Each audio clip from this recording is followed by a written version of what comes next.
All right, let's dive into our field guide on Curi Cancha. We're heading deep into the mountains of Costa Rica to a place that's, well, it's a real gem. Look, it's not the biggest park you've ever heard of, not by a long shot, and maybe not the most famous either. But for those who are really in the know, the Curi Cancha Reserve in Monteverde is an absolute biodiversity powerhouse. We're going to break down what makes this place so special, from the mist hanging in the trees to, the best ways to actually find its most amazing residents. This quote just perfectly captures the whole vibe of a cloud forest. It's not just a forest with some clouds passing through, it's an entire ecosystem that literally drinks from the air. The whole place feels more vertical than horizontal, with every single branch just draped in mosses and orchids.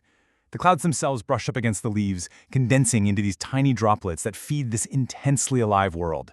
It's just a truly magical place to be. So, what is it about the habitat of Curi Cancha that makes it such an ecological hotspot? What's the secret sauce?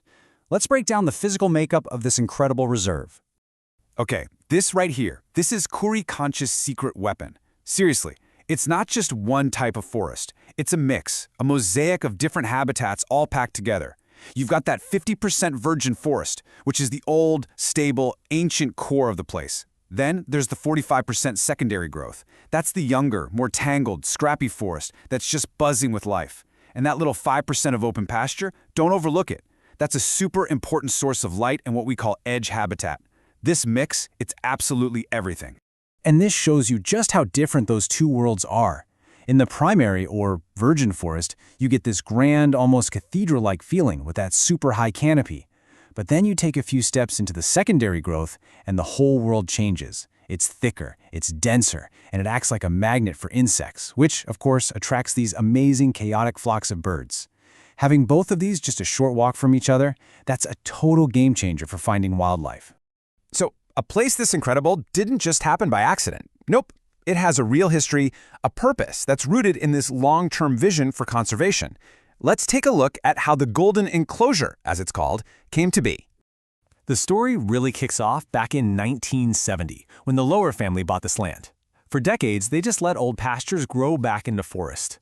It wasn't until '97 that it got the official designation as a wildlife refuge. And then, in 2011, they finally opened the trails to the public. And in doing so, they created this amazing model for how tourism can directly fuel and support conservation. Now, this is a really crucial point.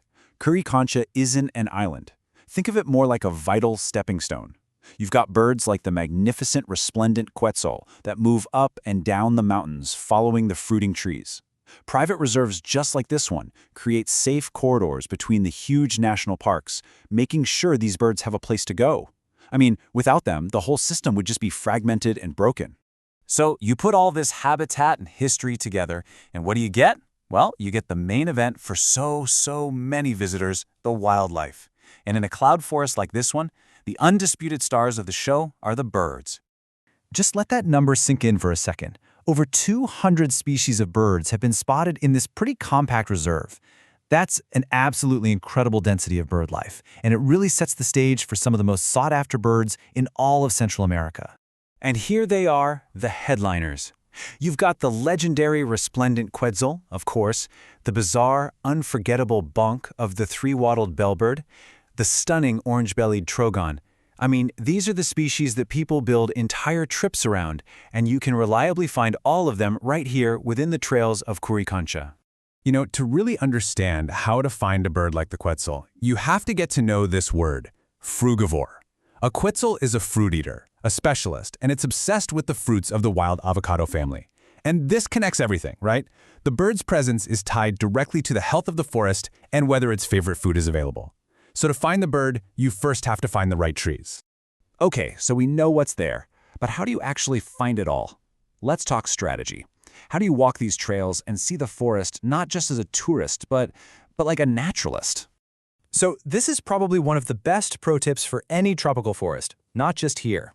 Picture this. You're walking along, it's pretty quiet, and then, boom, total chaos erupts, a symphony of chirps and calls. That, my friends, is a mixed species flock. Now, your first instinct might be to chase after it, right? Don't do it. The key is to just stop. Be still. Listen. Let that river of birds just flow right past you. Scan everything, methodically, from low to high, understory, midstory, then up into the canopy. And here's the kicker. Just when you think it's all over, wait. Just wait. Because the second wave almost always follows right behind. And of course, if you want to supercharge your experience, hire a local guide. The reserve offers tours that are pretty much tailored to whatever you're into.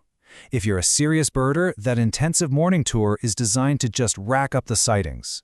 For a fantastic overview of, well, everything, there's the natural history tour.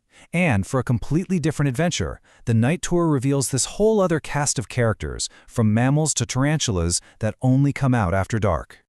Okay, so let's zoom out for a second and look at the big picture. We've seen the habitat, we've gone through the history, and we've met the wildlife. But why does this one, relatively small reserve matter so much in the grand scheme of things? This, right here, is the key takeaway. Curi Cancha's power isn't in its size, it's in its concentration. It packs an entire ecological lesson, from ancient forest dynamics to the importance of regrowth, all into a space that a naturalist can explore really deeply in just a few mornings. It's like a living laboratory that's accessible, protected, and incredibly rich. And that leaves us with a final question to think about. We tend to focus on the massive, government-run national parks. But what can these smaller, privately owned, and passion-driven projects teach us about how to weave a landscape back together, one golden enclosure at a time?